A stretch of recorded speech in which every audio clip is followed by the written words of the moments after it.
Hey everyone, I thought I'd take some time and see if our director has any good stories from his time as a counselor. So, in the earlier days of when you were a counselor, I heard that you had an incident with one of the speakers. Would you like to share? Yes, I will. So, like you said earlier in my counseling days, we would play a game. I don't remember what it was called, but basically, you had two, we'll call them kings, at each end of the field, and there was a big circle around them that you could not go into. And the object of the game was to take a water balloon and run onto the other side and hit that king with the water balloon. And the first team to hit that king, we'll say 5 times, won that game. And so I think this was probably this happened after 1 or 2 games of that. And I think the scenario was time was running out, so we had to end soon. So we all made a run for it, and I was sprinting towards the other team's king, which just so happened to be the speaker that week. And at the last minute, I went to turn to avoid running into the circle, and my feet flew out from underneath me. I hit the ground and just slid, and he was in one of those white plastic chairs, and I took out the front leg, and he ended up falling over on top of me and pinning me on the ground. And yeah, that was a little embarrassing, and yeah, that happened. Put a damper on that game? Yeah, but like I said, the time was running out, so it was time to end. Yeah, I guess so. Yeah. Man, sounds crazy.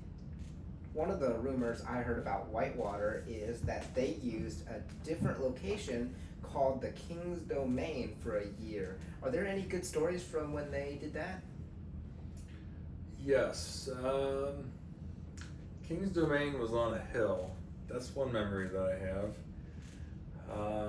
I do believe so one of the things I was doing about that time was I would build different versions or upgrade a previous version of a racquetball cannon. And so I had brought my racquetball cannon, and I had upgraded it with an electric grill starter. That was more reliable than the old push button style.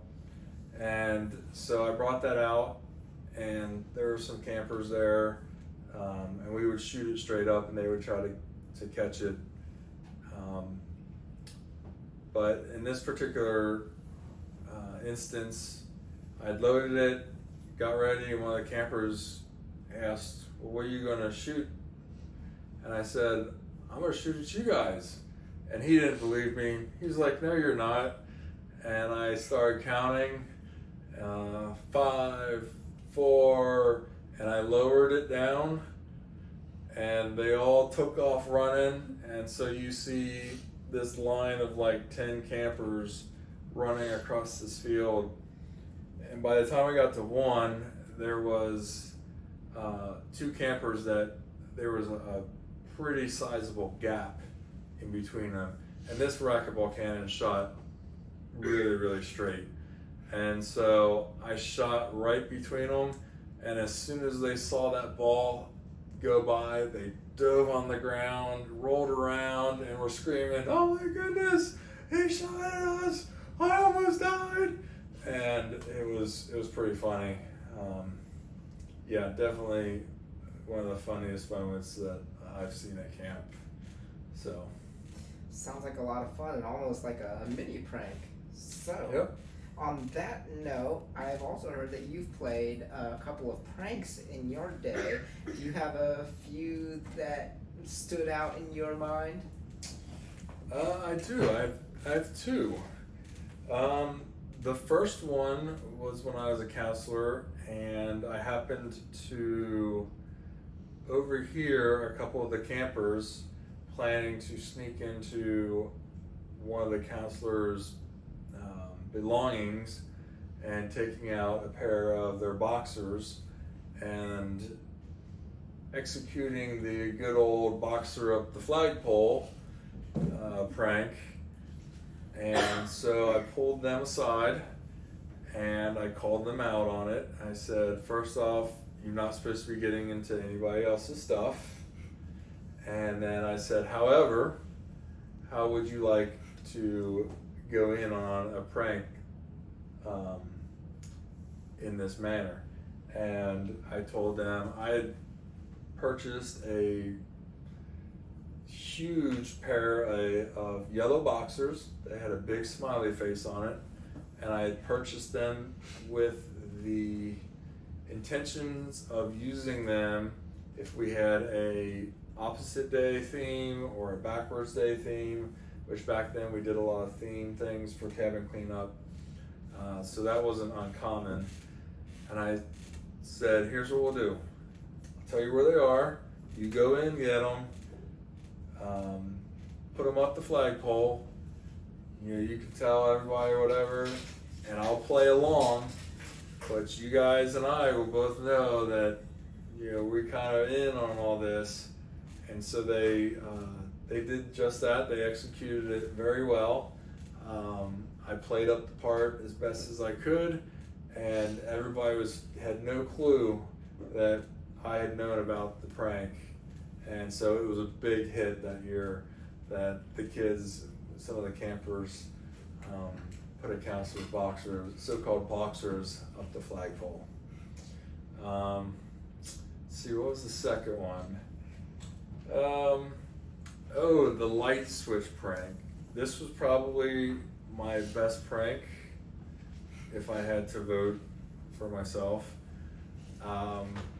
The director and his wife of this particular year, had somehow been dared to stay in this small cabin at Camp Kirkwood, which was called Cabin Bungalow. Campers, if your parents went to Camp Kirkwood and went to Whitewater, they probably know what this cabin was. It was so small that when I stood up, the rafters were about to here. Like, I couldn't walk around. I had to duck under each rafter. So it was small. So they got dared to stay in that the whole week. So me and my co-counselor, we had this idea to rewire their light. And so we got outdoor wiring. We went in, we hooked up their light to this wire, and ran it to out their cabin, down the back wall, ran it across the woods, which our cabin was right next door. So we ran it through the woods, up the wall, in the back window, across the rafters, and down to the counselor's bunk, which had a outlet right above it. And so at the end of the wire, we put a switch, and then we ran that switch to a plug that he could plug into our outlet, and he could remotely turn on and off their lights. And so he would wake up in the middle of the night, flip it on, and then flip it on and off a couple times, and then turn it off and go back to sleep. And we had the director's wife flipping out. She was convinced that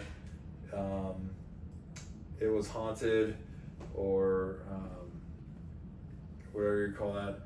And so I think they finally moved out and moved into the director's cabin, but the director was not convinced that it was haunted, and so he kept snooping around, and I think he finally figured it out on Thursday morning.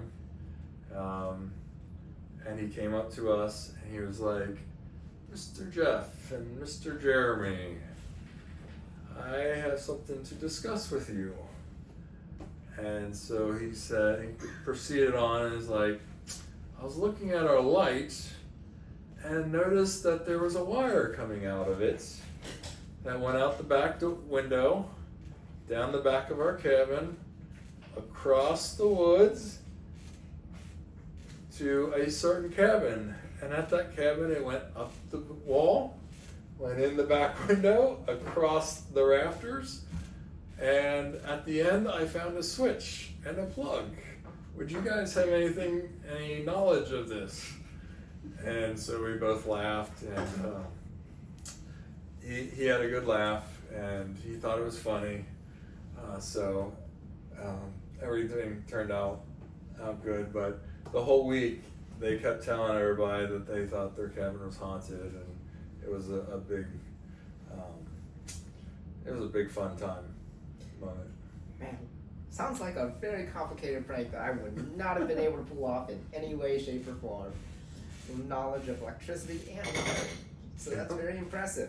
Thanks. Did you have any times at any of these camps where rodents or animals got into the cabin and freaked you guys out a little bit? Yes, we did. So back in the day at Camp Kirkwood, the boys all had, I'll call them primitive cabins, where all there was just bunks. So it had electricity and it had bunk beds. And they were very old, and when you laid there at night, you could pretty much hear the mice run up and down inside the walls.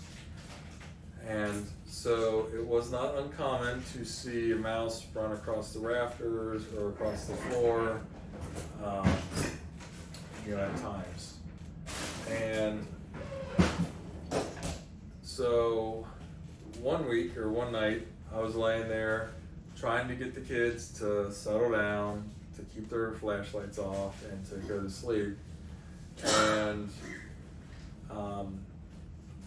I was laying with my left arm down along my side, and it was my left side was against the wall. So this was the open side of the bunk. And I was laying there, and I just happened to take my arm and just go like this. And when I landed, I caught a mouse underneath my hand. I don't know how long it had been sitting there or if it was just good timing, but hand came down on something furry and it startled me. And so I lifted my hand real quick and it took off and I yelled mouse. Of course, that was the wrong thing to say because everybody's flashlights turned on. Everybody out of their bunk looking for this mouse. And it was just the complete opposite of what I wanted to happen at, probably 10:30 or 11 o'clock at night. So, yeah, that's one story I haven't forgotten. Another story is like I said, it wasn't uncommon to see mice. So one year the campers found a dead mouse, and so they brought it over to us, and that year I had my balloon launcher with me because we would launch balloons into the lake and do other stuff with it. And so we had the idea of launching it, giving it a proper funeral or a burial at sea, I guess you would call it. And so we launched the dead mouse into the lake. I don't remember how far it went, but yeah, all the kids got a kick out of that. So that was another fun moment.